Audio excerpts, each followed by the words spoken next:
There's a place where the land meets the sea, where the relentless waves crash against jagged cliffs, and the wind howls like a chorus of lost souls. That place is Seacliff, a small, desolate town with a dark history. But it's not the town that the people fear. It's the lighthouse that stands at the edge of the cliffs. Its light a solitary beacon in the endless night.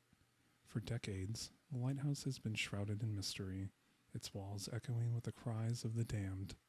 They say that the lighthouse is haunted, and those who dare to question the stories often find themselves comforting horrors beyond their wildest imaginations.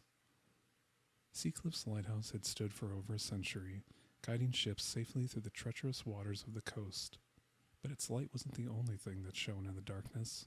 The townsfolk whispered of strange occurrences within its walls, cold drafts that came from nowhere, disembodied footsteps echoing in the dead of night, and the ghostly figure of a young woman who appeared during storms, her eyes filled with sorrow.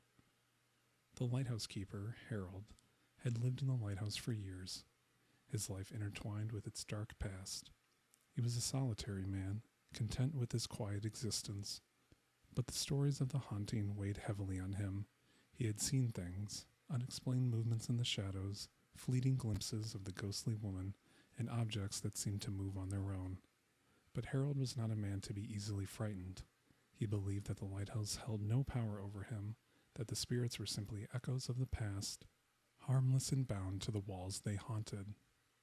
Then came the night of the great storm.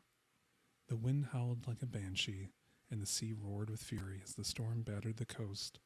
The lighthouse swayed in the gale, its beams slicing through the darkness, a lone sentinel in the chaos.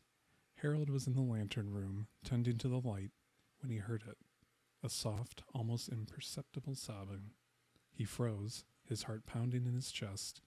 The sobbing grew louder, more desperate, and he realized it was coming from the stairs.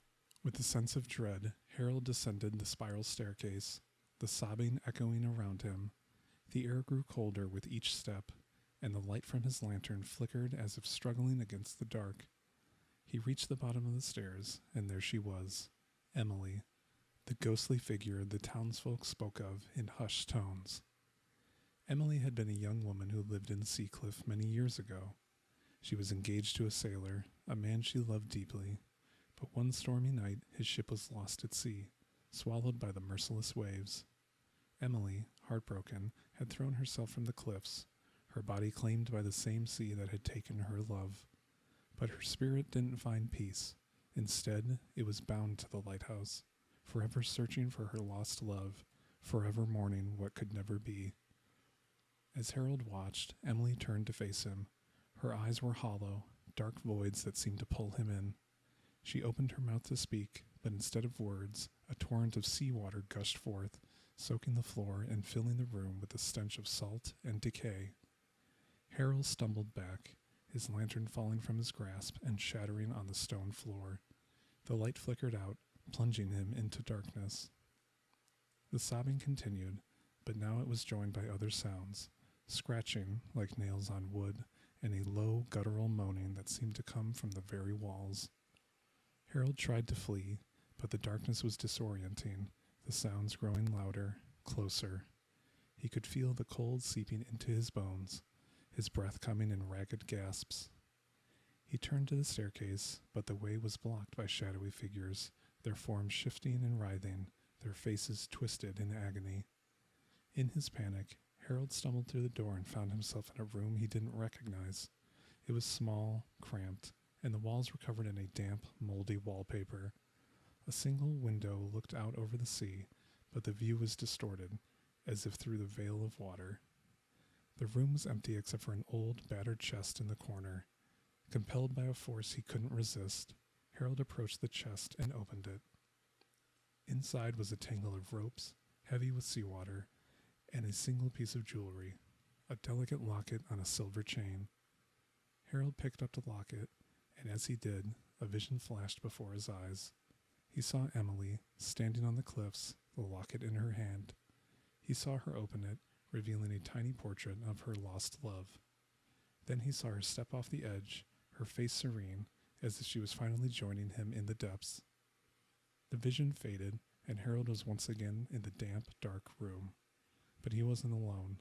Emily stood before him, her eyes locked on the locket in his hand. For a moment there was silence, a stillness that felt like the calm before the storm. Then Emily reached out, her cold fingers brushing against Harold's, and he felt a pull, like the undertow of a strong current, dragging him down. The room began to spin, the walls closing in around him. The shadows grew darker, denser, until they were a tangible presence, pressing in on all sides. Harold tried to scream, but no sound came out. He was drowning, the air thick with seawater, his lungs burning as he gasped for breath. The last thing he saw before the darkness claimed was Emily's face, her expression one of sorrow and regret. When the storm finally passed, the townsfolk ventured up to the lighthouse, concerned for Harold's safety. They found the lantern room empty, the light extinguished.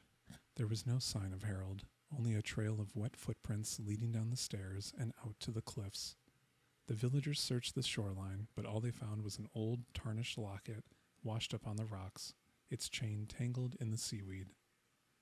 The lighthouse was abandoned after that, left to the elements and the ghosts that haunted its halls. The light was never relit, and ships began to avoid the treacherous waters of Seacliff, steering clear of the cursed lighthouse. But on stormy nights, when the wind howled and the waves crashed against the cliffs, the townsfolk would hear it, the distant sound of a woman's sobs, carried on the wind from the direction of the lighthouse. And those who dared to venture too close to the cliffs at night would swear they saw a figure standing at the edge, looking out to sea, waiting for something or someone who would never return.